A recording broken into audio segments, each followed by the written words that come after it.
biggest question we get today is, why do I need so many access points in my hotel? My last network I had 7 APs, and now you're suggesting I upgrade to 20. Or I had 40 access points, but now you're proposing that I upgrade to 110? Well, technology has changed.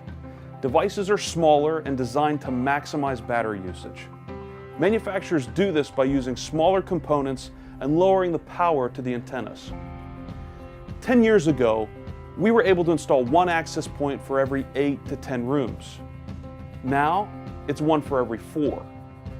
The next generation Wi-Fi standard, set to release in 2017, will offer more bandwidth, but the signal won't be able to penetrate drywall. So in the future with WiGig, you'll be looking at 1 access point for every hotel room. This will be driven by virtual reality and body-worn technology.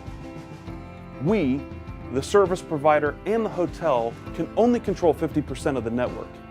The other 50% is controlled by the guest device. Now, we can turn up that access point out in the hall, and that guest device will receive a strong signal. But if the guest can't get that same strong signal back, the guest will have a frustrating Wi-Fi experience. I'd like to illustrate it this way. My son is 6 years old, and we love to throw the football in the backyard.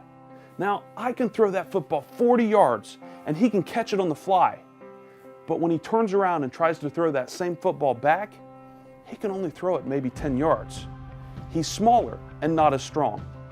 That same principle applies to Wi-Fi, especially the power-saving small handheld devices. But it's not good enough just to say, well, we'll live with what we have.